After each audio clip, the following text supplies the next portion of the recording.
Conversar también con el doctor Carlos Caro para entender también un poco más este panorama legal, cómo continúan las investigaciones y qué va a pasar de ahora en adelante. Doctor Caro, gracias por esta comunicación con RPP. Buenas tardes. Bien, doctor Caro, el día de hoy se ha confirmado la suspensión por 120 días al congresista Moisés Mamani, pierde sus derechos, pero transcurrido estos meses, él puede volver al Parlamento. Hoy escuchamos voces que piden el desafuero. ¿Qué tiene que pasar o cuál es el proceso, digamos, para que finalmente él sea desaforado y qué implica esta figura? Mire, si él ya ha sido en este momento suspendido por 120 días, significa que existen claros indicios de una responsabilidad personal por los hechos denunciados. Y en consecuencia, el paso siguiente es que el Parlamento inicie el proceso a nivel de la Subcomisión de Acusaciones Constitucionales para que el señor Mamani sea acusado por delitos, comunes, que le levante el fuero parlamentario y lo pongan a disposición del fiscal de turno para que sea investigado. Entonces, este es un trámite relativamente rápido, célere, pero depende mucho de la voluntad política, en este caso de la mayoría parlamentaria, para que se le levante el fuero. De acuerdo. ¿Y ese proceso se puede iniciar, digamos, mañana mismo o tiene que transcurrir esta sanción? No, tiene que, pueden ir en paralelo, no existe ningún presupuesto previo.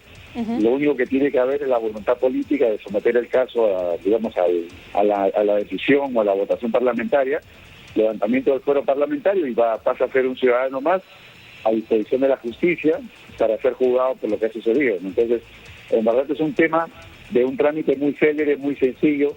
No estamos hablando de delitos de función, son delitos comunes contra la libertad sexual, de manera que esto no debería de tardar, que hay la voluntad política más de 30 días.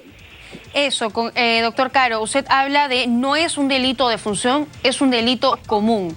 Por tal motivo, el congresista tendría ya que haber sido desaforado, ¿cree usted, o se ha seguido el proceso de manera regular, pasando por comisión de ética, citando a la denunciante, algunos testigos y llegando hoy a esta suspensión? No, mire, como son dos procesos paralelos, en ética existe una sanción. Por lo tanto, tiene que haber en cierto modo un debido proceso. Pero a nivel de lo que es levantamiento del fuero no hay una sanción. Lo único que hay es levantarle la protección de la inmunidad parlamentaria congresista y ponerlo a disposición de la justicia. Eso debió ser incluso más célere o más rápido que el tema de ética. Por lo tanto, ya estamos en este momento en contra del tiempo. Ya ha pasado más del plazo razonable y el propio Congreso pudo haber actuado, de facto y levantarle la inmunidad parlamentaria al señor Mamani, cosa que esperemos que suceda y que no se confunda, considerándose de que como ya se le sancionó por el nivel de ética, ahora él queda libre de polvo y paja por la parte penal, cuando son temas que son completamente independientes y paralelos.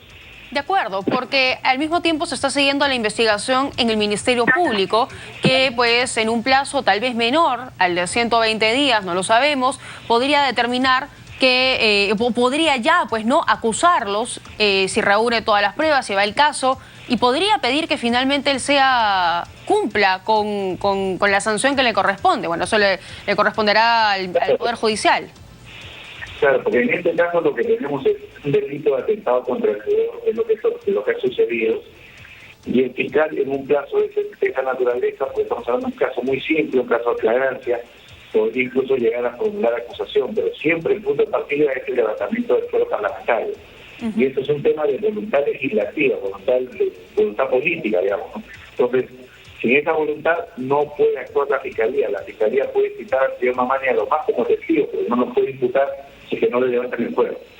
Ahora, y al momento que la tripulante hace la denuncia, al momento que ella va con el capitán y deciden bajar al congresista Mamani del avión, ¿la policía actuó bien en ese caso? Estamos hablando de un delito común.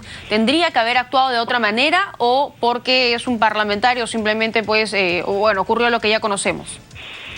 Mire, la policía, cuando estamos hablando de delitos flagrantes, puede realizar la detención incluso de un parlamentario. En este caso, seguramente, como han habido versiones contradictorias, la policía no ha optado, por otra medida más grave, sino más que la de hacer, el registro de la denuncia correspondiente. Pero en situaciones normales, la policía lo que tendría que hacer es detener a la persona que está cometiendo un delito flagrante. Por ejemplo, si ha pasado ya un policía que está traficando drogas o está cometiendo contrabando, o corrupción, como son delitos comunes, la detención se puede dar de inmediato, ¿no? En este caso pudo haber pasado, pero seguramente por las contradicciones de versiones la policía no se la jugó y lo dejaron libre y no recibió tratamiento de delito flagrante, ¿no? Como correspondía seguramente. De acuerdo, de acuerdo. Doctor Caro, como siempre, gusto conversar con usted. Muchísimas gracias. Muchas gracias a usted. Buen día. Muy bien, bueno, bastante claro entonces, ¿no? Tenemos una suspensión.